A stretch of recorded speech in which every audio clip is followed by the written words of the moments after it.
क्या आपने कभी महसूस किया है कि जिस उत्तराखंड को हम देवभूमि कहते हैं, वही देवभूमि आज धीरे धीरे अपनी पहचान खोती जा रही है। आज पहाड़ों में घर तो मौजूद हैं, लेकिन उनमें रहने वाले लोग नहीं हैं। गांव अब भी खड़े हैं, लेकिन वहां बच्चों की हंसी और लोकगीतों की आवाज सुनाई नहीं देती। त्योहार आज भी मनाए जाते हैं, लेकिन उनमें पहली जैसी आत्मीयता और अपनापन कहीं खो गया है। सबसे चिंताजनक बात यह है कि उत्तराखंड की नई पीढ़ी अपनी ही भाषा कुमाऊनी और गढ़वाली बोलने में झिझक महसूस करने लगी है। ऐसे में एक बड़ा सवाल खड़ा होता है, क्या सच में पहाड़ों की संस्कृति खत्म हो रही है या हम कब उसे खत्म होने दे रहे हैं? उत्तराखंड सिर्फ एक राज्य नहीं, यह एक संस्कृति, एक परंपरा और एक भावनात्मक पहचान है। यहाँ की बोली, लोकगीत, झोड़ा, चांचरी, लोक नृत्य, मेले और त्योहार सिर्फ मनोरंजन का साधन नहीं थे, बल्कि लोगों को जोड़ने वाली एक मजबूत डोर थे। पहाड़ों में लोग भले आर्थिक रूप से सीमित रहे हों, लेकिन सांस्कृतिक रूप से बेहद समृद्ध थे। गांव में शाम होते ही लोग एक साथ बैठकर लोकगीत गाते थे। त्योहार पूरे समाज को एक परिवार की तरह जोड़ देते थे।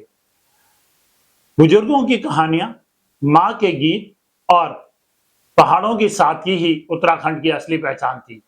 लेकिन समय के साथ यह तस्वीर तेजी से बदलती जा रही है। आज पहाड़ों से लगातार पलायन हो रहा है। युवा रोजगार, शिक्षा और बेहतर जीवन की तलाश में शहरों की ओर जा रहे हैं। जो लोग पहाड़ों में रह गए हैं, उनकी जीवन शैली तेजी से बदल रही है। आधुनिकता और सोशल मीडिया के प्रभाव में नई पीढ़ी अपनी जड़ों से दूर होती जा रही है। बच्चे अंग्रेजी सीख रहे हैं, लेकिन अपनी मातृभाषा भूलते जा रहे हैं। कई घरों में अब कुमाऊनी और गढ़वाली बोलना लगभग बंद हो चुका है। पहले शादियों में लोकगीतों की गूंज सुनाई देती थी, लेकिन अब उनकी जगह तेज डीजे संगीत ने ले ली है। पारंपरिक पहनावे और रीति रिवाजों को अब पुराना या आउटडेटेड समझा जाने लगा है। उत्तराखंड में बढ़ता पलायन केवल लोगों का गांव छोड़ना नहीं है, बल्कि यह संस्कृति के धीरे धीरे खत्म होने का संकेत है। जब एक परिवार पहाड़ छोड़ता है, तो उसके साथ सिर्फ एक घर खाली नहीं होता, बल्कि उससे जुड़ी परंपराएं, त्योहार, भाषा और यादें भी पीछे छूट जाती हैं। आज उत्तराखंड में सैकड़ों ऐसे गांव हैं जिन्हें घोस्ट विलेज कहा जाता है। जहां कभी जीवन हुआ करता था, वहां आज सिर्फ सन्नाटा है। सबसे दुखद बात यह है कि आने वाली पीढ़ी शायद कभी यह जान ही ना पाए कि उनके पूर्वज किस तरह का जीवन जीते थे, क्योंकि जब कोई भाषा खत्म होती है, तो उसके साथ इतिहास और पहचान भी धीरे धीरे मिटने लगती है। हालांकि इसका मतलब यह नहीं कि आधुनिकता या विकास गलत है। शिक्षा, तकनीक और बेहतर सुविधाएं हर समाज के लिए आवश्यक हैं। समस्या तब शुरू होती है जब विकास के नाम पर अपनी पहचान खोने लगती है, जब लोग अपनी भाषा बोलने में शर्म महसूस करने लगे, जब लोक कलाकारों को सम्मान मिलना बंद हो जाए और जब अपनी संस्कृति को पिछड़ेपन से जोड़कर देखा जाने लगे। तब यह सिर्फ बदलाव नहीं, बल्कि एक सांस्कृतिक संकट बन जाता है। आधुनिक बनना बिल्कुल गलत नहीं है, लेकिन अपनी जड़ों को भूल जाना निश्चित रूप से खतरनाक है। फिर भी उम्मीद पूरी तरह खत्म नहीं हुई है। आज सोशल मीडिया और डिजिटल प्लेटफॉर्म एक नई शुरुआत का माध्यम बन रहे हैं। कई युवा आज फिर से गढ़वाली और कुमाऊनी संगीत को बढ़ावा दे रहे हैं। लोक कलाकारों को नई पहचान मिल रही है और पहाड़ी कंटेंट क्रिएटर्स अपनी संस्कृति को दुनिया भर तक पहुंचा रहे हैं।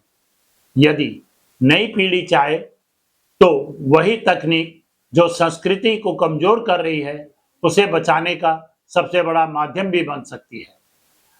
क्योंकि संस्कृति किताबों में नहीं, लोगों के जीवन में जीवित रहती है। अब सवाल हम सबके सामने है, अगर आने वाले वर्षों में उत्तराखंड के बच्चे अपनी ही भाषा बोलना बंद कर दें, तो हमारी पहचान में क्या बचेगा?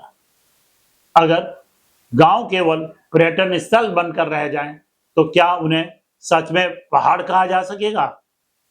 और यदि हमारी आने वाली पीढ़ी अपने लोकगीत, अपनी परंपराएं और अपनी संस्कृति भूल जाए, तो क्या हम सच में खुद को विकसित समाज कह पाएंगे?